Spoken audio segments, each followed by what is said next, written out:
નમસ્કાર, જય શ્રી રામ, ભારત માતા કી જય.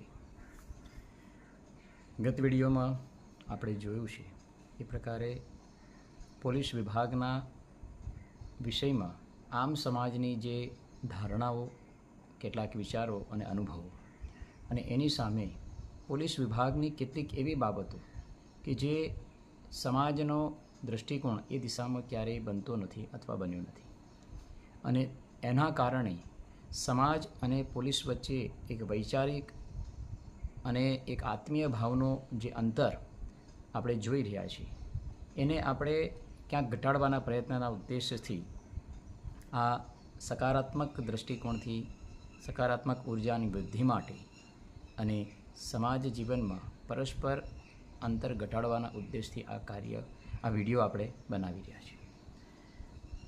આજે આપણે ગત વિષયોથી આગળ વધીને કેટલાક બીજા મુદ્દાઓ પર વાત કરવાના છે, જેની અંદર એક મુદ્દો એવો છે કે સરકારના ઘણા બધા વિભાગો છે, એ વિભાગમાં સૌથી વધારે જો અપેક્ષા રાખવામાં આવતી હોય તે પોલીસ વિભાગ પાસે છે.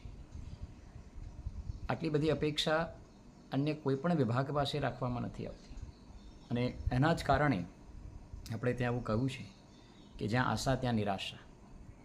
પણ વધારે પડતી અપેક્ષા પણ ક્યાંક ને ક્યાંક આપણા માટે દુઃખનો અથવા તો સમસ્યાનું કારણ બને છે. એની અપેક્ષાનું મૂળ એક કારણ એ પણ છે કે આપણા દૈનંદિન જીવનમાં જે કંઈ પણ પ્રશ્નો અથવા આપણા જે કંઈ પણ કામો છે એમાં મહત્તમ કામોનો સંબંધ એ પોલીસ વિભાગના સાથે સંકળાયેલો છે. આને કારણે એની પર જે ન્યાયિક અથવા તો એક બેલેન્સ આધારિત વ્યવહારની અપેક્ષા જે છે એ લગભગ પૂરી થતી નથી, અથવા તો આપણને ત્યાં ક્યાંક ને ક્યાંક ક્ષતિ દેખાય છે. કેટલીક જગ્યાએ આપણી વાત સાચી હોય છે, પરંતુ એક વિચાર એ પણ કરવો જોઈએ કે કોઈપણ વ્યક્તિને કામ કરવું હશે તો એની મનસ્થિતિ એ બિલકુલ સ્વસ્થ હોવી જોઈએ, વૈચારિક રીતે એક સકારાત્મક ભાવ દર્શાવતો હોવો જોઈએ. એક સામાન્ય વ્યવહારથી વિચાર કરીએ તો શહેરમાં, ગામોમાં બધા જ લોકોનો નિવાસ છે. એક સજ્જન વ્યક્તિઓ છે એ પણ નિવાસ કરે છે અને દુર્જન વ્યક્તિઓ પણ નિવાસ કરે છે. સજ્જન વ્યક્તિઓની વાત કરો તો કેટલા એવા સજ્જન વ્યક્તિઓ છે કે જે પોતાની આસપાસ આવેલા પોલીસ સ્ટેશન, પોલીસ ચોકીના અધિકારી, કર્મચારીઓની સહજ મુલાકાતે એક કેમ છો અથવા તો કેમ ચાલે છે આવા સામાન્ય ભાવથી એની સાથે ક્યાંક ને ક્યાંક મળવા જતા હોય, એક શુભેચ્છા મુલાકાત કરતા હોય, કોઈ પ્રકારની અપેક્ષા, કોઈ પ્રકારના કામ વગર જતા હોય, એવી કેટલી બાબતો અને એવા કેટલા સજ્જન વ્યક્તિઓ. અને જે લોકો દુર્જન છે અથવા તો જે ખોટું કરનારી મનોવૃત્તિ છે, આ લોકો પોલીસ સ્ટેશન કેટલી વાર જાય છે. તો આપણે બેઉની સામે જ્યારે વિચાર કરીશું ત્યારે ધ્યાનમાં આવશે કે સજ્જન વ્યક્તિઓનો સંબંધ ઓછામાં ઓછો રહે છે, અને જ્યારે પણ હોય છે એની પાછળ ક્યાંક ને ક્યાંક સ્વાર્થ હોય છે. નિસ્વાર્થ અને સહજતાથી જે વ્યવહાર, એનો જે સંસર્ગ થવો જોઈએ નથી થતો. અને માનવીય સ્વભાવ પર વિચાર કરીએ ત્યારે જ્યારે સવારથી ઉઠીને સાંજ સુધી નકારાત્મક ઉર્જાવાળા લોકો જ્યારે એની આસપાસ રહે છે, એનો પ્રભાવ એના વિચાર પર પડે છે, એના વ્યવહાર પર પડે છે, અને એના કારણે એનું મનસ્થિતિ સ્વસ્થ ન હોવાને કારણે ઘણી બધી બાબતોમાં એ પોતે જ્યાં આગળ એને સકારાત્મક ભૂમિકા ભજવવાની છે, જ્યાં આગળ એને ન્યાયિક ભૂમિકા ભજવવાની છે, ત્યાં પણ ક્યાંક એ પોતે ઇરિટેટ થઈને માનસિકતા ક્યાંક ને ક્યાંક નબળી થઈ જવાને કારણે, નકારાત્મક ભાવ વધારે હોવાને કારણે એ ન્યાય નથી આપી શકતો. તો માત્ર એક પ્રશ્ન જે પોલીસની સામે થાય છે, વિભાગની સામે થાય છે, કર્મચારીઓની સામે થાય છે, એની સામે ક્યાંક ને ક્યાંક સમાજે પોતાની સજ્જન શક્તિ તરફ પણ વિચાર કરવો જોઈએ કે એ પણ એની પાસે અપેક્ષા છે કે પોતાની સજ્જનતાનો આચરણ એ સમાજના એ વિભાગ સાથે પણ ક્યાંક સંસર્ગમાં લાવીને કરવું જોઈએ કે જેનાથી આપણને સૌથી વધારે અપેક્ષા છે. બીજી એક વાત કરીશું, આપણને કદાચ ડેટાબેઝથી ધ્યાનમાં નહીં હોય, જનસંખ્યાની દૃષ્ટિથી આપણે વિચાર કરીએ તો આમ સમાજની જનસંખ્યાની સામે પોલીસ વિભાગની સંખ્યાનું બળ કેટલું છે. તો ગુજરાતની જો આપણે વિચાર કરીશું તો 1 લાખ વ્યક્તિ પર લગભગ 123થી 124 વ્યક્તિઓનો સરેરાશ એની સંખ્યા આવે છે. એટલે 1 લાખ લોકોને નિયંત્રિત કરવા, એને સુરક્ષા પ્રદાન કરવી, એની વ્યવસ્થાઓ, શાંતિની જે કંઈ પણ વાતો છે એ જાળવવા માટે જો એને કંટ્રોલ અથવા એને એ કરવા માટે 123થી 124ની જનસંખ્યા ઉપલબ્ધ છે. તો એને ધ્યાનમાં રાખીને પણ જ્યારે આપણે વાત કરીએ કે આટલી મોટી જનસંખ્યાને જ્યારે આપણે ન્યાયિક વ્યવસ્થા આપવી હશે તો કેટલી બધી પેશન્સ, કેટલું બધી સમય એને આપવો પડશે. અને એ બધી સ્થિતિઓ માટે પણ એ ક્યાંક ને ક્યાંક વર્તમાનમાં કાર્યરત તો છે, પણ જે પ્રકારે સ્વસ્થતા બની રહે, જે પ્રકારે એની અંદર એક સકારાત્મક ઉર્જા બની રહે, એ વાતાવરણથી અભાવગ્રસ્ત છે. એટલી એ દૃષ્ટિએ પણ સજ્જન શક્તિએ પોતાના નજીકના પોલીસ સ્ટેશનના કર્મચારીઓ સાથે સહજ એક સંસર્ગ રાખવો જોઈએ, જેનાથી એમની અંદર પણ એક સકારાત્મક ઉર્જામાં વૃદ્ધિ થાય, એક સકારાત્મક વિચાર બને. પોલીસ પ્રત્યેનો ભાવ સમાજની દૃષ્ટિએ અને સમાજનો ભાવ પોલીસ પ્રત્યેની દૃષ્ટિએ, આ બે દૃષ્ટિઓની અંદર એક સારી સ્થિતિનું નિર્માણ એ આપણે કરી શકીએ. બીજી એક મહત્ત્વની બાબત જે આપણે હંમેશા કેટલીક વાર આપણે અતિ ગુસ્સામાં, અતિ ક્યાંક ને ક્યાંક અપેક્ષા ભાવથી જ્યારે રહીએ છીએ, એના કારણે કેટલીક બાબતો આપણાથી સ્કીપ થઈ જાય છે, આપણે ધ્યાનથી દૂર થતી જાય છે. હમણાં જ બહુ સમય થયો નથી, તેમ છતાં બી 2 વર્ષ પહેલાં જ્યારે કોરોનાનો સમય હતો, આ કોરોના સમય દરમિયાન પણ આમ તો આ એક વિશ્વવ્યાપી સમસ્યા બની હતી. આ વિશ્વવ્યાપી સમસ્યાની અંદર પણ આનો સૌથી મહત્ત્વનો રોલ જો કોઈ ભજવી શકતું હોય તો એ મેડિકલ ક્ષેત્રના લોકો ભજવી શકે એમ હતું. તેમ છતાં પણ પોલીસ વિભાગની આમાં શું ભૂમિકા, શું કામ હતું આમનું?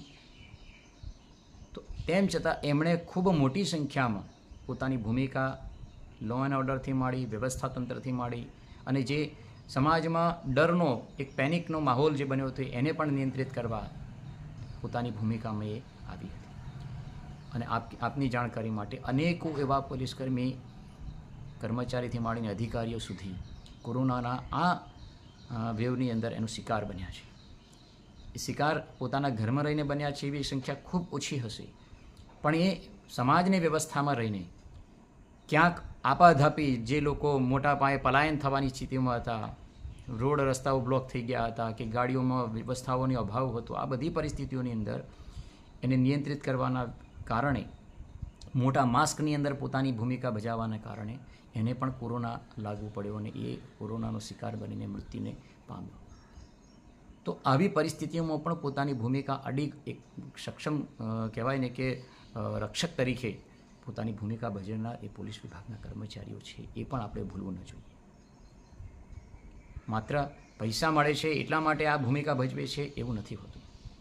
પૈસા તો બોર્ડર પર રહેનારા કર્મચારી, એટલે જેને આપણે સૈનિક કહીએ, એને પણ મળે છે, પણ એના માટે એ જીવને જોખમમાં મૂકવા જાય છે. માતૃભૂમિ માટે પોતાની એક સમર્પણ છે, એનું પોતાનું એક દાયિત્વ છે, એને સમર્પિત થાય છે, પૈસા માટે નહીં.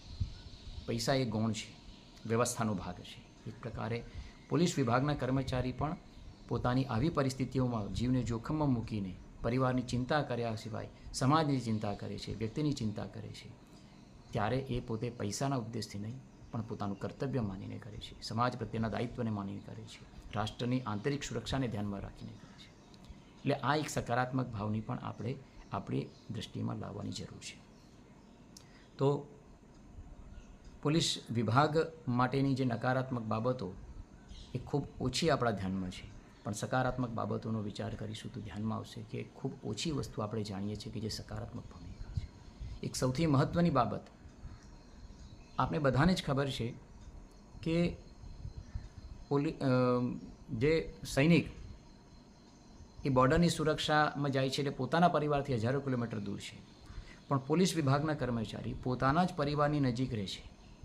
એ ચાહે પોલીસ લાઇનની વ્યવસ્થામાં રહેતા હોય કે અન્ય પોતે ક્યાંક ભાડે રાખીને મકાનો રાખીને રહેતા હોય, પણ પરિવારના નજીકમાં જ એમનું પોતાનું રહેવાનું હોય છે. તેમ છતાં પણ એ પોતે ચાહે પોતાના ઘરના ઉત્સવ કે પ્રસંગો હોય, સામાજિક ઉત્સવ કે પ્રસંગ હોય કે કોઈ તહેવાર હોય, એમાં કોઈ પણ સ્થિતિમાં એ પોતાની જાતને પરિવારની નજીક નથી રાખી શકતો. એ પરિવારથી દૂર હોય છે. કેમ દૂર હોય છે? તો આપણે બધા જાણીએ છીએ એ પ્રકારે તમામ જે કંઈ પણ તહેવારોમાં જેમાં સુલેહ શાંતિ જળવાઈ રહે, સુરક્ષા બની રહે, વ્યવસ્થા જળવાઈ રહે, એના માટે થઈને હંમેશા પોલીસ પત્નીની ભૂમિકામાં તૈનાત હોય છે. એ દિવસે ઉત્સવ એમના માટે મનાતો જ નથી, બધા ઉત્સવ મનાવે છે, પણ પોતે એ બધાના ઉત્સવને શાંતિપૂર્ણ રીતે મનાવીને એ જ એમના માટે ઉત્સવ બની જાય છે. તો આ પ્રકારના પોતાના પરિવારથી નજીક રહેવા છતાં પણ પોતાના પરિવારથી દૂર રહે છે, ઉત્સવમાં ભાગ નથી લઈ શકતા, પરિવારની નજીક નથી રહી શકતા. આ પ્રકારનું આ બલિદાન, આ પ્રકારનું ક્યાંક ને ક્યાંક પોતાનું કર્તવ્યનું પાલન એ સામાન્ય વાત નથી. એને પણ આપણે મહેસૂસ કરવું જોઈએ, એને પણ આપણે સમજવાની જરૂર છે. માત્ર નકારાત્મક ભૂમિકા જ જીવનનો આધાર ના હોઈ શકે, વ્યવસ્થાનો આધાર ન હોઈ શકે. પોલીસ તંત્ર ક્યારેય હડતાલ નથી પાડી શકતું અને પાડતું પણ નથી. બધા જ પોતાના અધિકારો માટે જિંદાબાદ મુર્દાબાદ કરવા નીકળે છે, ક્યારેય પોલીસ પોતાના અધિકારો માટે જિંદાબાદ મુર્દાબાદ કરવાની વાત નથી કરી.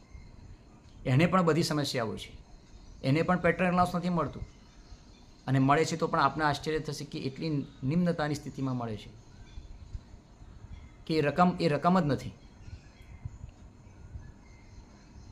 એને પણ પોતાના પગાર, પોતાની વ્યવસ્થાઓની માટે ચિંતા હોય છે, પણ એ ક્યારે રોડ પર નથી ઉતરતું અને ક્યારે હડતાલ નથી કરતું, કારણ કે એ પોતાના કર્તવ્યથી બંધાયેલો છે. તો આ બધા દૃષ્ટિકોણ પણ સમાજે કેળવવા પડશે અને એને સામે જોવાના દૃષ્ટિકોણને બદલવો પડશે. સકારાત્મક ભૂમિકા જ વ્યવસ્થામાં પરિવર્તન લાવી શકે એમ છે, સકારાત્મક ભૂમિકા જ વ્યક્તિમાં પરિવર્તન લાવી શકે એમ છે. અને પોતાની સકારાત્મક ઉર્જા પરસ્પર આપીને આખા વાતાવરણને, આખા વિભાગના તમામ લોકોને એક સકારાત્મક ઉર્જાથી ઓતપ્રોત કરીએ. એ જ વ્યક્તિગત મારો દૃષ્ટિકોણ છે, એ જ આપની પાસે અપેક્ષા છે. બાકી પ્રશ્નો તો છે જ, પ્રશ્નોનું સમાધાન છે, પણ પ્રશ્નોનું સમાધાન એ પ્રતિપ્રશ્ન ન હોઈ શકે. જ્યાં પોલીસે પોતાની ભૂમિકામાં બદલાવ લાવવાનો છે, પોતાની ભૂમિકામાં બદલાવ લાવશે, અને જ્યાં પ્રજાએ પોતાની ભૂમિકામાં બદલાવ લાવવાનો છે, આ પ્રજાએ પોતાની ભૂમિકામાં બદલાવ લાવવો પડશે. અને આના જ થકી ક્યાંક ને ક્યાંક જે આપણી પોતાની અપેક્ષાઓ છે એ પૂર્તિ થવાની સંભાવનાઓ, થવાની શક્યતાઓ છે. તો આજના વિડીયોમાં હું આટલી વાતો તમારી સામે મૂકવાનો મેં પ્રયત્ન કર્યો છે. ઉદ્દેશ એ જ છે કે એક સકારાત્મક અને એક પોતાના કર્તવ્ય પ્રત્યે સંપૂર્ણ નિષ્ઠાભાવ બની રહે, સમાજ પણ એની અનુભૂતિ કરે, સમાજને પણ એનો લાભ મળે, એ ઉદ્દેશથી પોલીસ વિભાગ માટે આ એક સકારાત્મક દૃષ્ટિકોણ કેળવવા માટે છે. ફરી એકવાર આપણે આગળ અહીંયા આગળ હું અલ્પવિરામ મૂકીશ. આગામી ફરી વિડીયોની અંદર એક એવી બાબતો કે જેમના પરિવારના વિષયોથી ક્યાંક આપણે અવગત થવા માટે થઈને હું પ્રયત્ન કરવાનો છું. તો ફરી મળીશું એ જ વિષય સાથે. અસ્તુ. નમસ્કાર. ભારત માતા કી જય. વંદે માતરમ.